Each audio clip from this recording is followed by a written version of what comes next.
El pozo y el péndulo, escrito por Edgar Allan Poe. Estaba agotado hasta no poder más, por aquella larga agonía. Cuando por último me desataron y pude sentarme, noté que perdía el conocimiento. La sentencia, la espantosa sentencia de muerte, fue la última frase claramente acentuada que llegó a mis oídos. Luego, el sonido de las voces de los inquisidores me parecía que se apagaba en el indefinido zumbido de un sueño. El ruido aquel provocaba en mi espíritu una idea de rotación, quizá a causa de que lo asociaba en mis pensamientos con una rueda de molino. Pero aquello duró poco tiempo, porque de pronto no oí nada más. No obstante, durante algún rato pude ver, pero con qué terrible exageración, veía los labios de los jueces vestidos de negro. Eran blancos, más blancos que la hoja de papel sobre la que estoy escribiendo estas palabras, y delgados hasta lo grotesco. Adelgazados por la intensidad de su dura expresión, de su resolución inexorable, del riguroso desprecio al dolor humano. Veía que los decretos de lo que para mí representaban el destino salían aún de aquellos labios. Los vi retorcerse en una frase mortal, les vi pronunciar las sílabas de mi nombre y me estremecí al ver que el sonido no seguía el movimiento. Durante varios momentos de espanto frenético, vi también la blanda y casi imperceptible ondulación de las negras colgaduras que cubrían las paredes de la sala, y mi vista cayó entonces sobre los 7 grandes hachones que se habían colocado sobre la mesa. Tomaron para mí, al principio, el aspecto de la caridad, y los imaginé ángeles blancos y esbeltos que debían salvarme. Pero entonces, y de pronto, una náusea mortal invadía mi alma y sentí que cada fibra de mi ser se estremecía como si hubiera estado en contacto con el hilo de una batería galvánica, y las formas angélicas convertirse en insignificantes espectros, y claramente comprendí que no debía esperar de ellos auxilio alguno. Entonces, como una magnífica nota musical, se insinuó en mi imaginación la idea del inefable reposo que nos espera en la tumba. Llegó suave, furtivamente. Creo que necesité un gran rato para apreciarlo por completo. Pero en el preciso instante en que mi espíritu comenzaba a sentir claramente esa idea y a acariciarla, las figuras de los jueces se desvanecieron como por arte de magia. Los grandes hachones se redujeron a la nada. Sus llamas se apagaron por completo y sobrevino la negrura de las tinieblas. Todas las sensaciones parecieron desaparecer como en una zambullida loca y precipitada del alma en el Hades, y el universo fue solo noche, silencio, inmovilidad. Estaba desvanecido, pero no obstante, no puedo decir que hubiese perdido la conciencia del todo. Lo que me quedaba, no intentaré definirla, ni describirla siquiera. Pero en fin, todo no estaba perdido, en medio del más profundo sueño. No, en medio del delirio.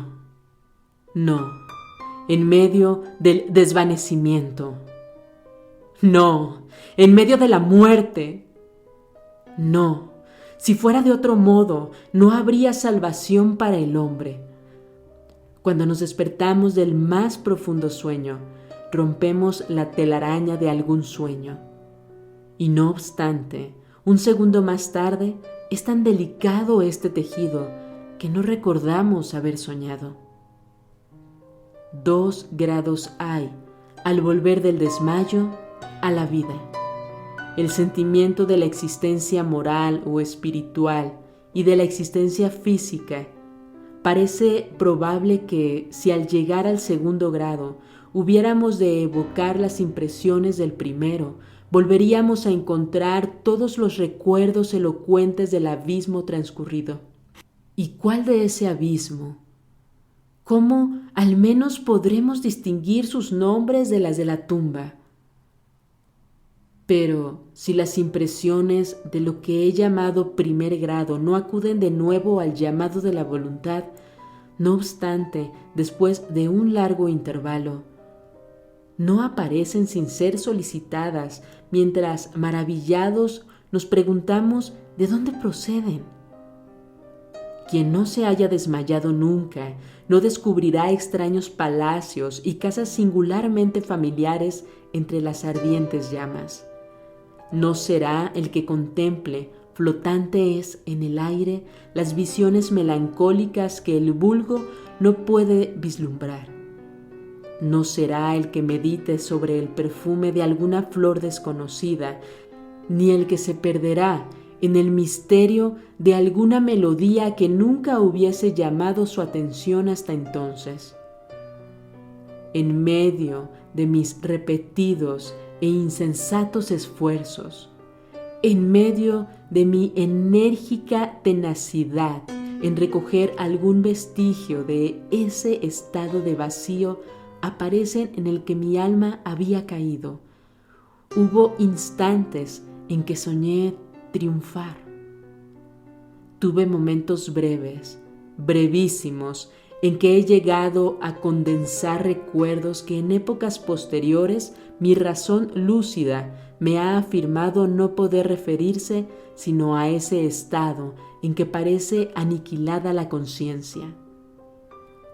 Muy confusamente me presentan esas sombras de recuerdos grandes, figuras que me levantaban, transportaban silenciosamente hacia abajo, aún más hacia abajo, cada vez más abajo, hasta que me invadió un vértigo espantoso a la simple idea del infinito en descenso. También me recuerdan no sé qué vago espanto que experimentaba el corazón, precisamente a causa de la calma sobrenatural de ese corazón.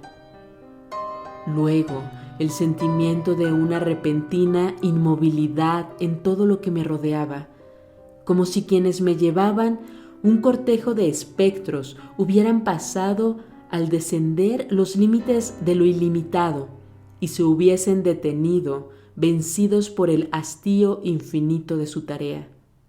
Recuerda mi alma más tarde una sensación de insipidez y de humedad. Después, todo no es más que locura, la locura de una memoria que se agita en lo abominable. De pronto, vuelven a mi alma un movimiento y un sonido. El movimiento tumultuoso del corazón y el rumor de sus latidos. Luego, un intervalo en el que todo desaparece.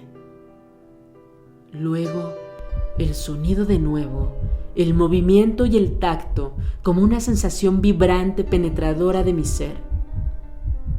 Después, la simple conciencia de mi existencia sin pensamiento, sensación que duró mucho. Luego, bruscamente, el pensamiento de nuevo, un temor que me producía escalofríos y un esfuerzo ardiente por comprender mi verdadero estado.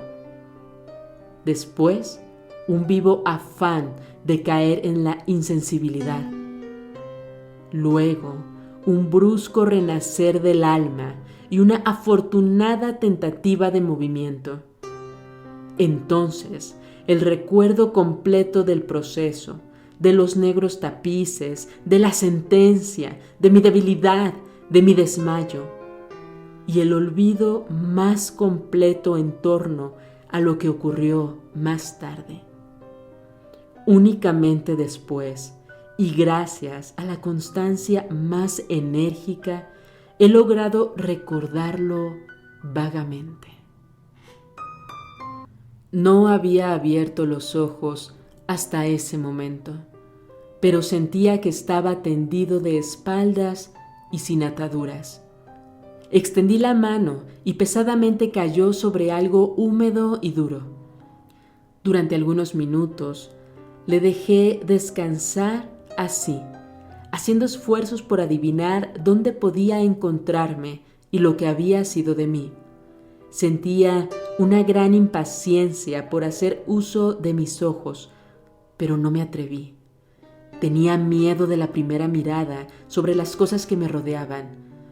No es que me aterrorizara contemplar cosas horribles, sino que me aterraba la idea de no ver nada. A la larga, con una loca angustia en el corazón, abrí rápidamente los ojos. Mi espantoso pensamiento hallábase pues confirmado. Me rodeaba la negrura de la noche eterna. Me parecía que la intensidad de las tinieblas me oprimía y me sofocaba. La atmósfera era intolerablemente pesada. Continué acostado tranquilamente e hice un esfuerzo por emplear mi razón. Recordé los procedimientos inquisitoriales y, partiendo de esto, procuré reducir mi posición verdadera. Había sido pronunciada la sentencia y me parecía que desde entonces había transcurrido un largo intervalo de tiempo.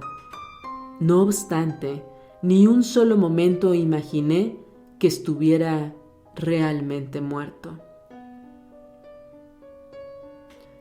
A pesar de todas las ficciones literarias, semejante idea es absolutamente incompatible con la existencia real. Pero, ¿dónde me encontraba? ¿Y cuál era mi estado? Sabía que los condenados a muerte morían con frecuencia en los autos de fe.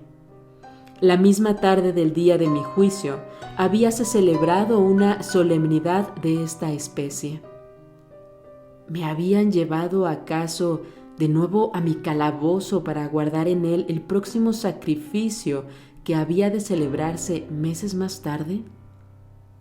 Desde el principio comprendí que esto no podía ser. Inmediatamente había sido puesto en requerimiento el contingente de víctimas.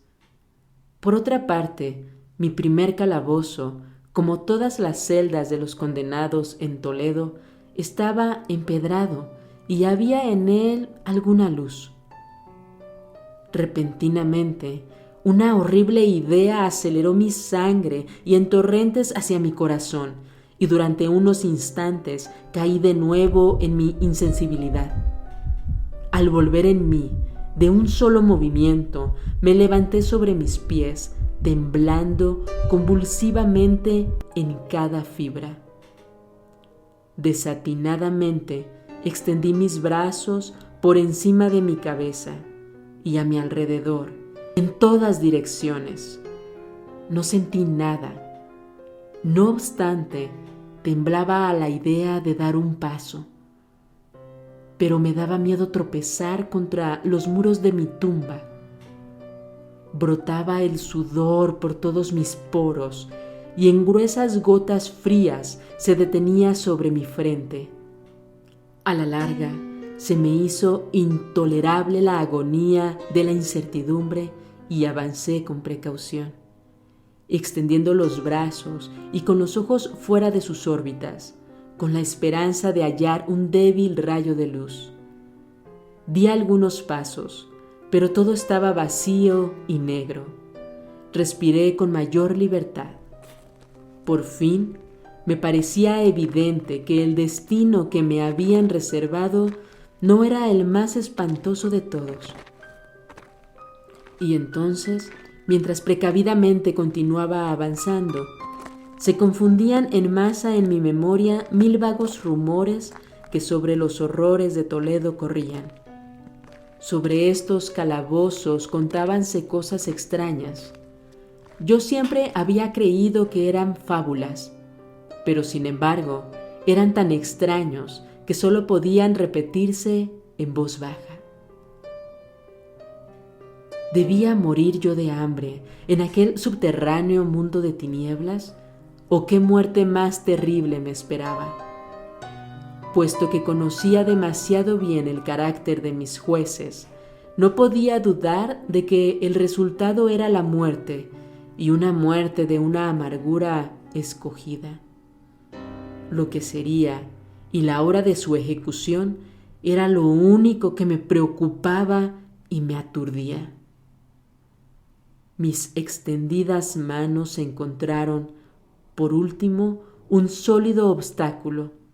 Era una pared que parecía construida de piedra, muy lisa, húmeda y fría. La fui siguiendo de cerca, caminando con la precavida desconfianza que me habían inspirado ciertas narraciones antiguas.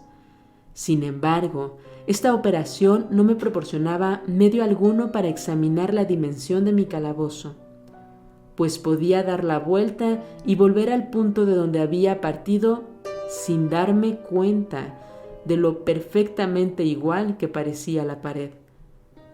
En vista de ello, busqué el cuchillo que guardaba en uno de mis bolsillos cuando fui conducido al tribunal, pero había desaparecido, porque mis ropas habían sido cambiadas por un traje de grosera estameña.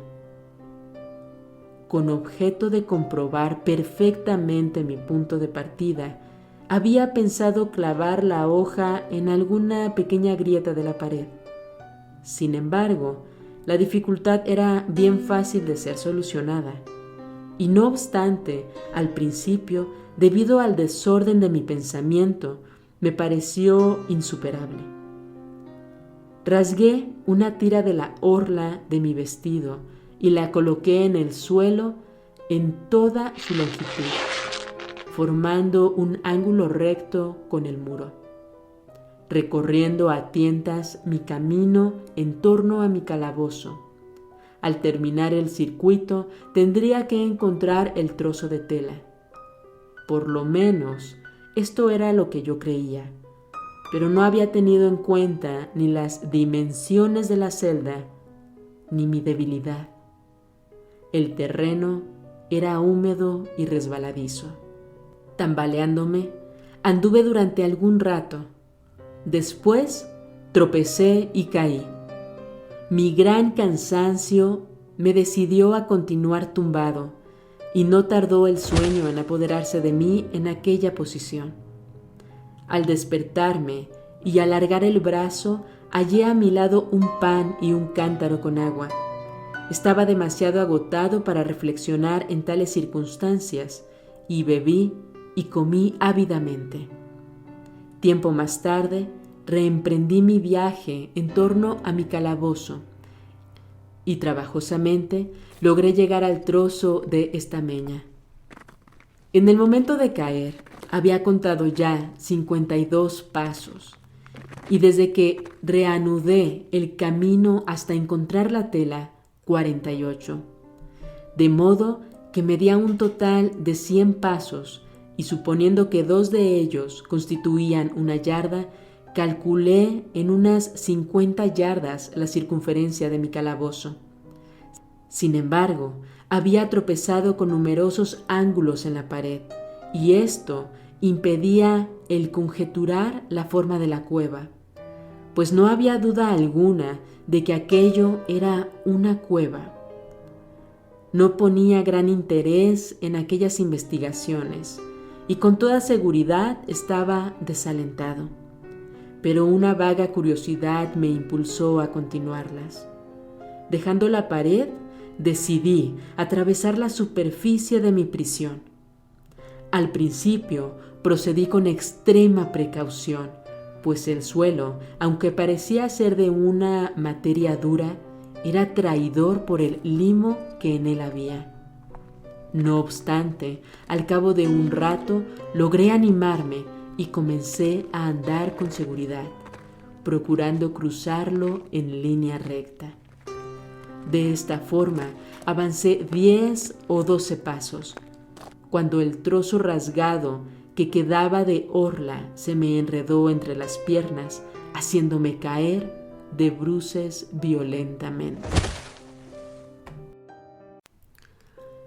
En la confusión de mi caída, no noté al principio una circunstancia no muy sorprendente y que no obstante segundos después, hallándome todavía en el suelo, llamó mi atención. Mi barbilla apoyábase sobre el suelo del calabozo, pero mis labios y la parte superior de la cabeza, aunque parecían colocados a menos alturas de la barbilla, no descansaban en ninguna parte. Me pareció, al mismo tiempo, que mi frente se empapaba de un vapor viscoso y que un extraño olor a setas podridas llegaba hasta mi nariz. Alargué el brazo y me estremecí, descubriendo que había caído al borde mismo de un pozo circular cuya extensión no podía medir en aquel momento. Tocando las paredes precisamente debajo del brocal, logré arrancar un trozo de piedra y la dejé caer en el abismo. Durante algunos segundos presté atención a sus rebotes. Chocaba en su caída contra las paredes del pozo. Lúgubremente se hundió por último en el agua, despertando ecos estridentes. En el mismo instante dejóse oír un ruido sobre mi cabeza, como de una puerta abierta y cerrada casi al mismo tiempo, mientras un débil rayo de luz atravesaba repentinamente la oscuridad y se apagaba enseguida. Con toda claridad vi la suerte que se me preparaba y me felicité por el oportuno accidente que me había salvado. Un paso más y el mundo no me hubiera vuelto a ver. Aquella muerte, evitada a tiempo, tenía ese mismo carácter que había yo considerado como fabuloso y absurdo en las historias que sobre la Inquisición había oído contar. Las víctimas de su tiranía no tenían otra alternativa que la muerte, con sus crueles agonías físicas o con sus abominables torturas morales. Esta última fue la que me había sido reservada. Mis nervios estaban abatidos por un largo sufrimiento, hasta el punto que me hacía temblar el sonido de mi propia voz, y me consideraba por todos motivos una víctima excelente para la clase de tortura que me aguardaba. Temblando, retrocedí a tientas hasta la pared, decidido a dejarme morir antes que afrontar el horror de los pozos en que las tinieblas de la celda multiplicaban mi imaginación. En otra situación de ánimo hubiese tenido el suficiente valor para concluir con mis miserias de una sola vez, lanzándome a uno de aquellos abismos, pero en aquellos momentos era yo el más perfecto de los cobardes. Por otra parte, me era imposible olvidar lo que había leído con respecto a aquellos pozos, de los que se decía que la extinción repentina de la vida era una esperanza curiosamente exclusiva por el genio infernal de quien los había concebido. Durante algunas horas me tuvo despierto la agitación de mi ánimo, pero por último me adormecí de nuevo. Al despertarme, como la primera vez, hallé a mi lado un pan y un cántaro de agua. Me consumía una sed abrasadora y de un trago vacié el cántaro. Algo debía de tener aquella agua, pues apenas bebía sentí unos irresistibles deseos de dormir. Caí en un sueño profundo, parecido al de la muerte. No he podido saber nunca cuánto tiempo duró, pero al abrir los ojos pude distinguir los objetos que me rodeaban. Gracias a una extraña claridad sulfúrea cuyo origen no pude descubrir al principio, podía ver la magnitud y aspecto de mi cárcel. Me había equivocado mucho con respecto a sus dimensiones. Las paredes no podían tener más de 25 yardas de circunferencia. Durante unos minutos, ese descubrimiento me turbó grandemente. Turbación en verdad pueril, ya que dadas las terribles circunstancias en que me rodeaban, ¿qué cosa menos importante podía encontrar que las dimensiones de mi calabozo?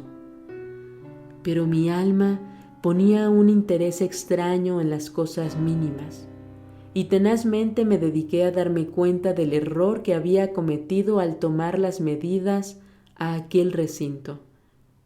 Por último, se me apareció como un relámpago la luz de la verdad. En mi primera exploración había contado 52 pasos hasta el momento de caer. En ese instante debía encontrarme a 1 o 2 pasos del trozo de tela. Realmente había efectuado casi el circuito de la cueva. Entonces me dormí y al despertarme necesariamente debí de volver sobre mis pasos, creando así un circuito casi doble del real. La confusión de mi cerebro me impidió darme cuenta de que había empezado la vuelta con la pared a mi izquierda y que la terminaba teniéndola a la derecha. También me había equivocado por lo que respecta a la forma del recinto. Tanteando el camino, había encontrado varios ángulos, deduciendo de ello la idea de una gran irregularidad. Tan poderoso es el efecto de la oscuridad absoluta sobre el que sale de un letargo o de un sueño. Los ángulos eran sencillamente producto de leves depresiones o huecos que se encontraban a intervalos desiguales. La forma general del recinto era cuadrada. Lo que creí mampostería parecía ser ahora hierro u otro metal dispuesto en enormes planchas, cuyas suturas y junturas producían las depresiones. La superficie de aquella construcción metálica estaba embadurnada groseramente con toda clase de emblemas horrorosos y repulsivos, nacidos de la superstición sepulcral de los frailes. Figuras de demonios con amenazadores gestos, con formas de esqueleto y otras imágenes del horror más realista llenaban en toda su extensión las paredes. Me di cuenta de que los contornos de aquellas monstruosidades estaban suficientemente claros, pero que los colores parecían manchados y estropeados por efecto de la humedad del ambiente. Vi entonces que el suelo era de piedra. En su centro había un pozo circular, de cuya boca había yo escapado, pero no vi que hubiese alguno más en el calabozo. Todo esto lo vi confusamente y no sin esfuerzo, pues mi situación física había cambiado mucho durante mi sueño. Ahora, de espaldas, estaba acostado, cuán largo era, sobre una especie de armadura de madera muy baja. Estaba atado con una larga tira que parecía de cuero. Enrollábase en distintas vueltas en torno a mis miembros y a mi cuerpo, dejando únicamente libres mi cabeza y mi brazo izquierdo. Sin embargo, tenía que hacer un violento esfuerzo para alcanzar el alimento que contenía un plato de barro que habían dejado a mi lado sobre el suelo. Con verdadero terror me di cuenta de que el cántaro había desaparecido. Y digo con terror porque me devoraba una sed intolerable. Creí entonces que el plan de mis verdugos consistía en exasperar esta sed, puesto que el alimento que contenía el plato era una carne cruelmente salada. Levanté los ojos y examiné el techo de mi prisión. Hallábase a una altura de 30 o 40 pies y parecíase mucho, por su construcción, a las paredes laterales. En una de sus caras llamó mi atención una figura de las más singulares. Era una representación pintada del tiempo, tal como se acostumbraba a representarle, pero en lugar de la guadaña tenía un objeto que a mi primera vista creí se trataba de un enorme péndulo como los de los relojes antiguos. No obstante, algo había en el aspecto de aquella máquina que me hizo mirarla con más detención. Mientras la observaba directamente, mirando hacia arriba, pues hallábase colocada exactamente sobre mi cabeza, me pareció ver que se movía. Un momento después se confirmaba mi idea. Su balance era corto y por lo tanto muy lento. No sin cierta desconfianza y sobre todo con extrañeza la observé durante unos minutos. Cansado, al cabo de vigilar su fastidioso movimiento, volví mis ojos a los demás objetos de la celda. Un ruido leve atrajo mi atención. Miré al suelo y vi algunas enormes ratas que lo cruzaban. Habían salido del pozo que yo podía distinguir a mi derecha. En ese instante, mientras las miraba, subieron en tropel a toda prisa, con voraces ojos y atraídas por el olor de la carne. Me costó gran esfuerzo y atención apartarlas.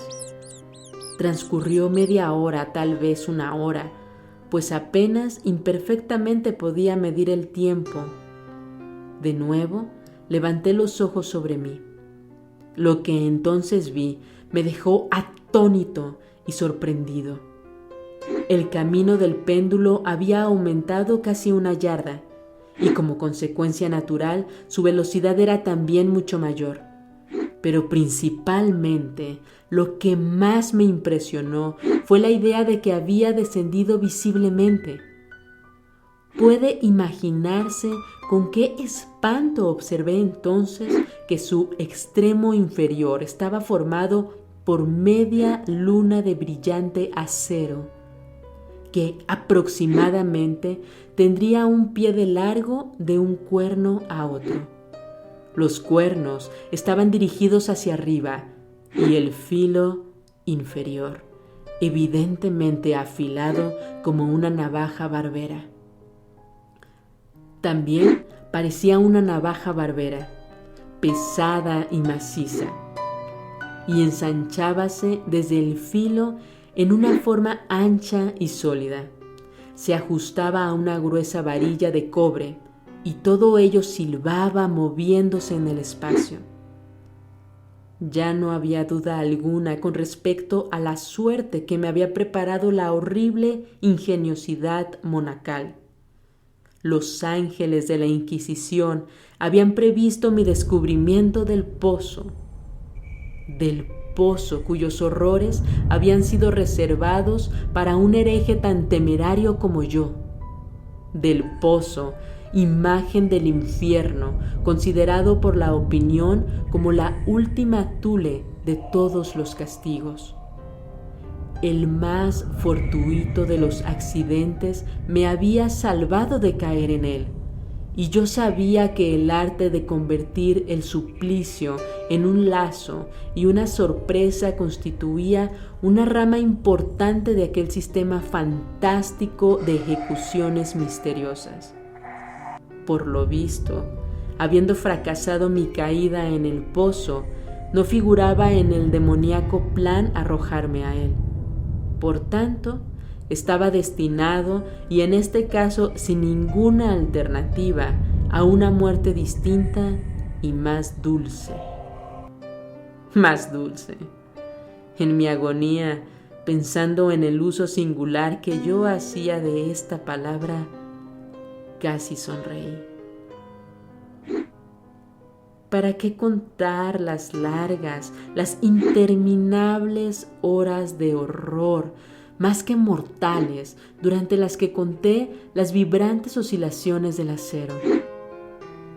pulgada a pulgada, línea a línea, descendía gradualmente, efectuando un descenso solo apreciable a intervalos, que eran para mí más largos que siglos, y cada vez más,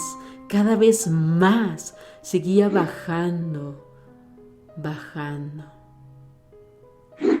Pasaron días, tal vez muchos días, antes que llegase a balancearse lo suficientemente cerca de mí para abanicarme con su aire acre. Hería mi olfato el olor de acero afilado. Rogué al cielo, cansándolo con mis súplicas para que hiciera descender más rápidamente el acero. Enloquecí, me volví frenético, hice esfuerzos para incorporarme e ir al encuentro de aquella espantosa, inmovible cimitarra. Y luego, de pronto, se apoderó de mí una gran calma y permanecí tendido, sonriendo a aquella muerte brillante. ¿Cómo podría sonreír un niño a un juguete precioso? Transcurrió luego un instante de perfecta insensibilidad. Fue un intervalo muy corto. Al volver a la vida, no me pareció que el péndulo hubiera descendido a una altura apreciable. No obstante, es posible que aquel tiempo hubiese sido larguísimo. Yo sabía que existían seres infernales que tomaban nota de mi desvanecimiento y que a su capricho podían detener la vibración. Al volver en mí, sentí un malestar y una debilidad indecible, como resultado de una enorme inanición. Aún entre aquellas angustias, la naturaleza humana suplicaba el sustento. Con un esfuerzo penoso, extendí mi brazo izquierdo tan lejos como mis ligaduras me lo permitían, y me apoderé de un pequeño sobrante que las ratas se habían dignado a dejarme. Al llevarme un pedazo a los labios, un informe pensamiento de extraña alegría, de esperanza, se alojó en mi espíritu. No obstante, ¿qué había de común entre la esperanza y yo? Repito que se trataba de un pensamiento informe. Con frecuencia tiene el hombre pensamientos así, que nunca se completan.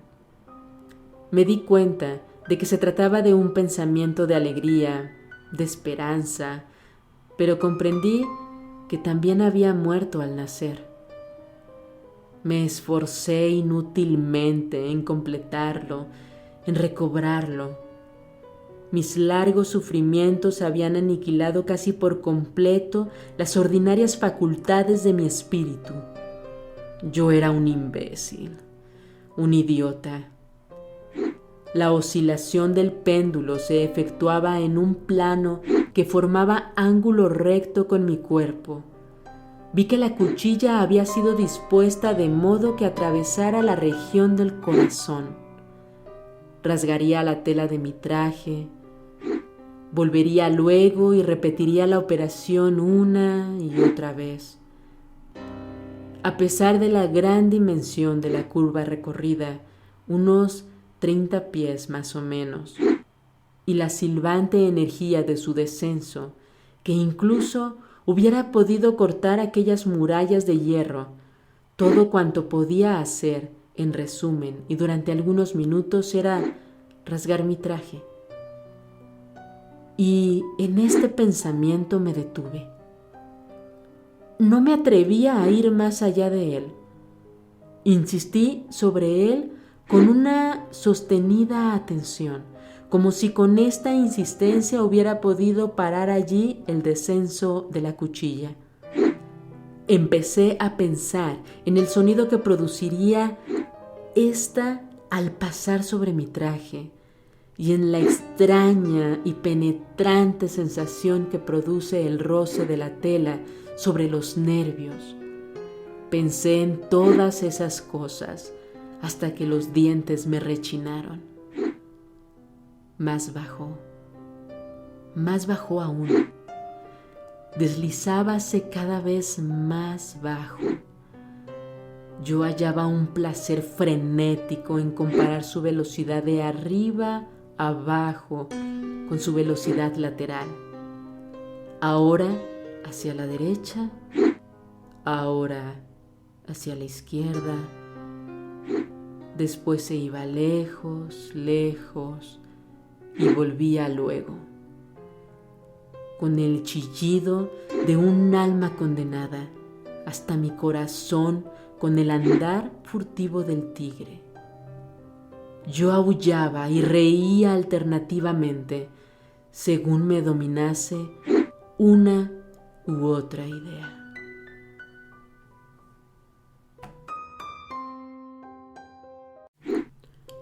Más bajo, invariablemente, inexorablemente más bajo. Movíase a 3 pulgadas de mi pecho. Furiosamente intenté liberar con violencia mi brazo izquierdo. Estaba libre solamente desde el codo hasta la mano. Únicamente podía mover la mano desde el plato que había colocado a mi lado hasta mi boca. Solo esto, y con un gran esfuerzo. Si hubiera podido romper las ligaduras por encima del codo, hubiese cogido el péndulo e intentado detenerlo, lo que hubiera sido como intentar detener una avalancha. Siempre más bajo, inevitablemente más bajo.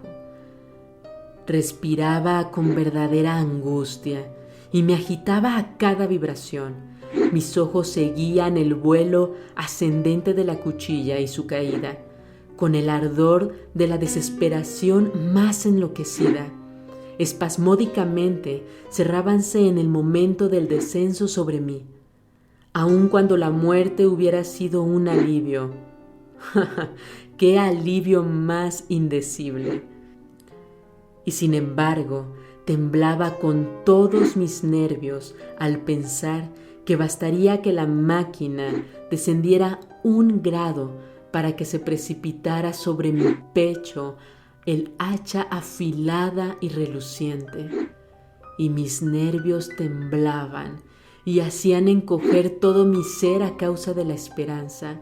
Era la esperanza triunfante aún sobre el potro, que dejábase oír al oído de los condenados a muerte, incluso en los calabozos de la Inquisición.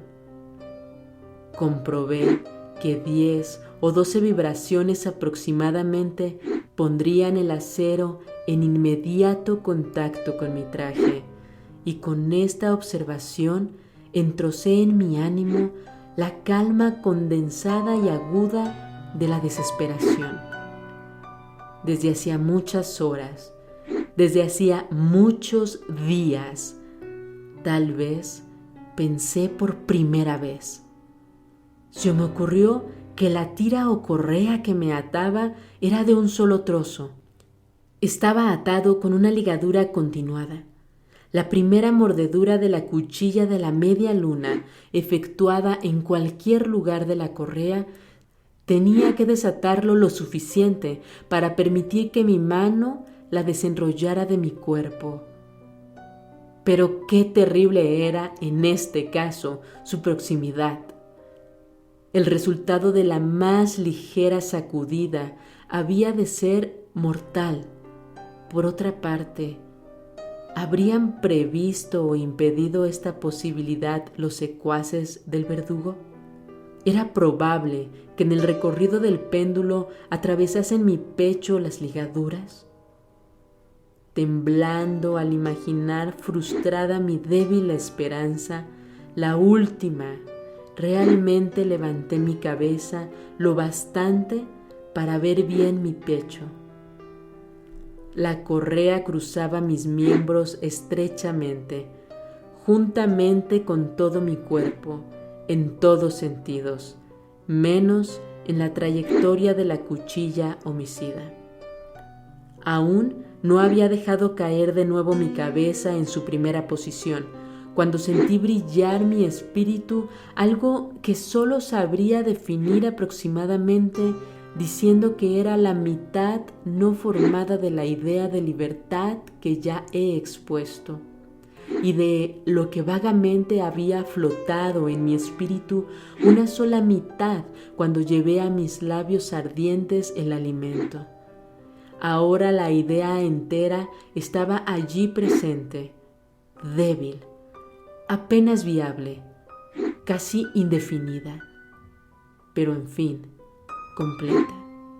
Inmediatamente, con la energía de la desesperación, intenté llevarla a la práctica.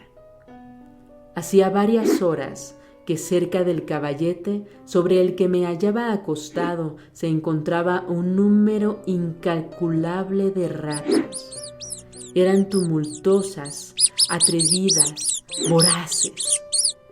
Fijaban en mí sus ojos, como si no esperasen más que mi inmovilidad para hacer presa. ¿A qué clase de alimento, pensé, se habrá acostumbrado en este pozo? Menos una pequeña parte, y a pesar de todos mis esfuerzos para impedirlo, había devorado el contenido del plato, pero a la larga, la uniformidad maquinal de ese movimiento le había restado eficacia. Aquella plaga, en su voracidad, dejaba señales de sus agudos dientes en mis dedos. Con los restos de la carne aceitosa y picante que aún quedaba, froté vigorosamente mis ataduras hasta donde me fue posible hacerlo. Y hecho esto, retiré mi mano del suelo y me quedé inmóvil y sin respirar. Al principio, lo repentino del camino y el cese del movimiento hicieron que los voraces animales se asustaran. Se apartaron alarmados y algunos volvieron al pozo. Pero esta situación no duró más que un instante. No había yo contado en vano con su glotonería.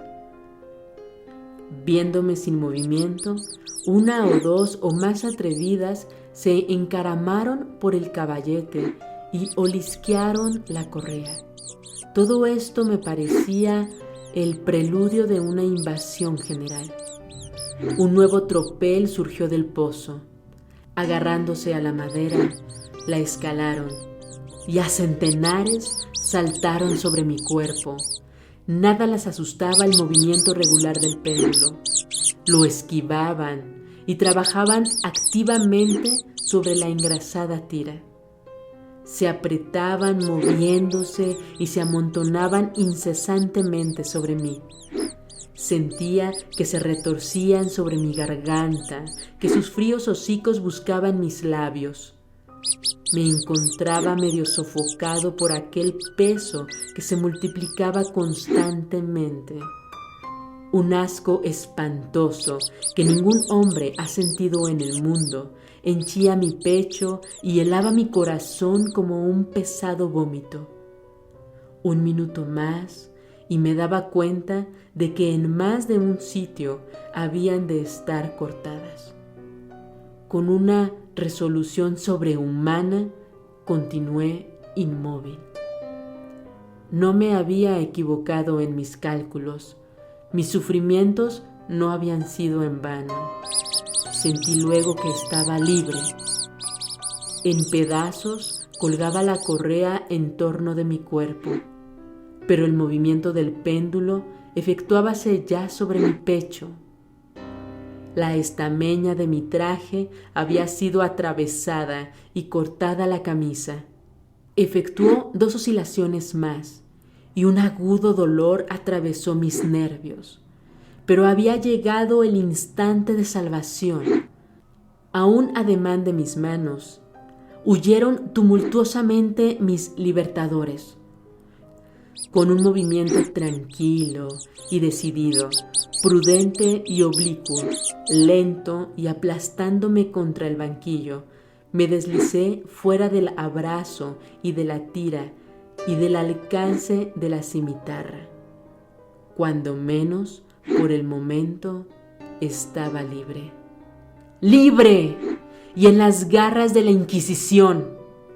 Apenas había escapado de mi lecho de horror, apenas hubo dado unos pasos por el suelo de mi calabozo, cesó el movimiento de la máquina infernal y la oí subir atraída hacia el techo por una fuerza invisible. Aquella fue una lección que llenó de desesperación mi alma. Indudablemente, todos mis movimientos eran espiados. ¡Libre! Había escapado de la muerte bajo una determinada agonía, solo para ser entregado a algo peor que la muerte misma y bajo otra nueva forma.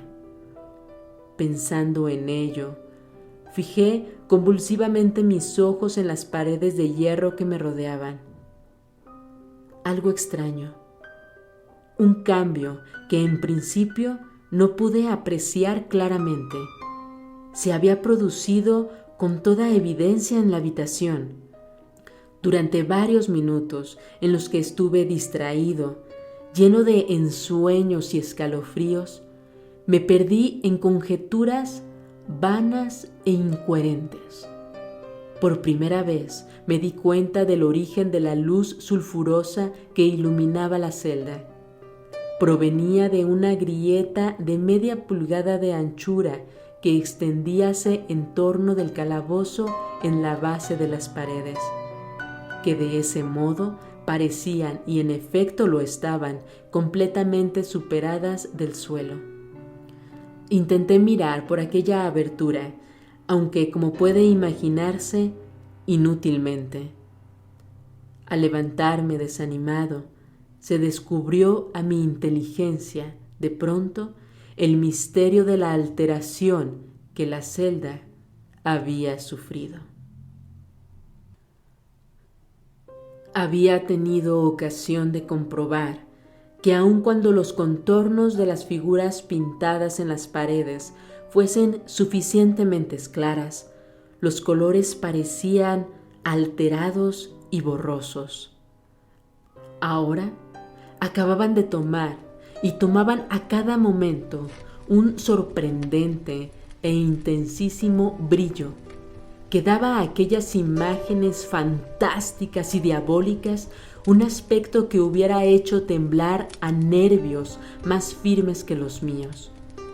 Pupilas demoníacas de una viveza siniestra y feroz se clavaban sobre mí desde 1000 sitios distintos, donde yo anteriormente no había sospechado que se encontraran ninguna, y brillaban cual fulgor lúgubre de un fuego, aunque vanamente quería considerar completamente imaginario. ¡Imaginario! Me bastaba respirar para traer hasta mi nariz un vapor de hierro enrojecido. Extendíase por el calabozo un olor sofocante. A cada momento reflejábase un ardor más profundo en los ojos clavados de mi agonía.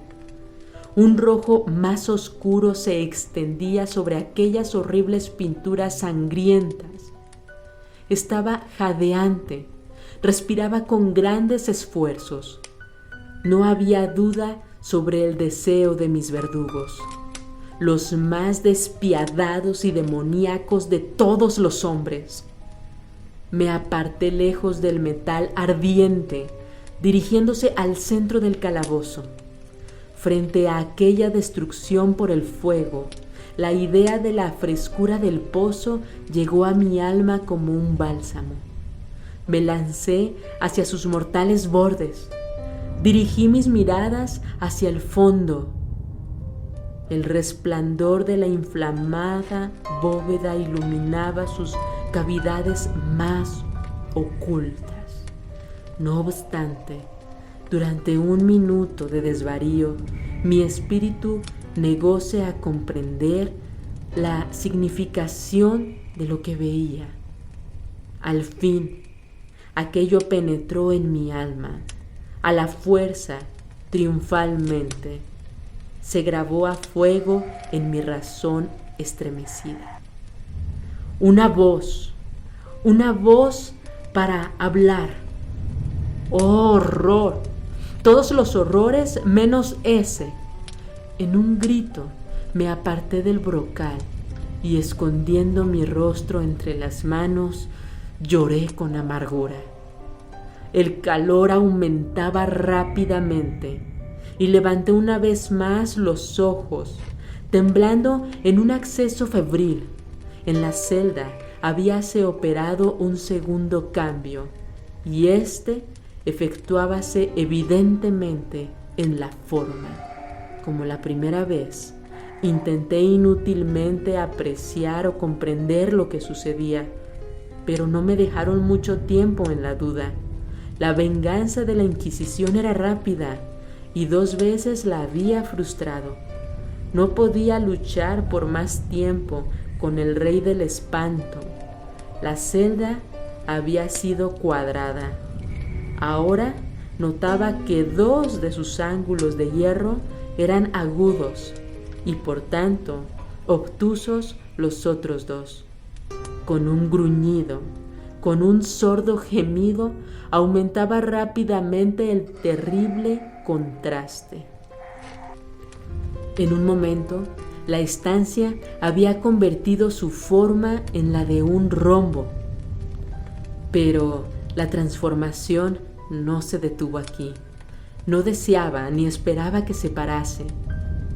Hubiera llegado a los muros al rojo para aplicarlos contra mi pecho, como si fueran una vestidura de eterna paz.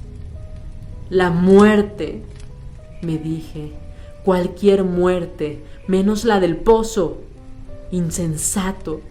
Como no pude comprender que el pozo era necesario, que aquel pozo único era la razón del hierro candente que me sitiaba. ¿Resistiría yo su calor? Y aún suponiendo que pudiera resistirlo, ¿podría sostenerme contra su presión? Y el rombo se aplastaba, con una rapidez que no me dejaba tiempo para pensar.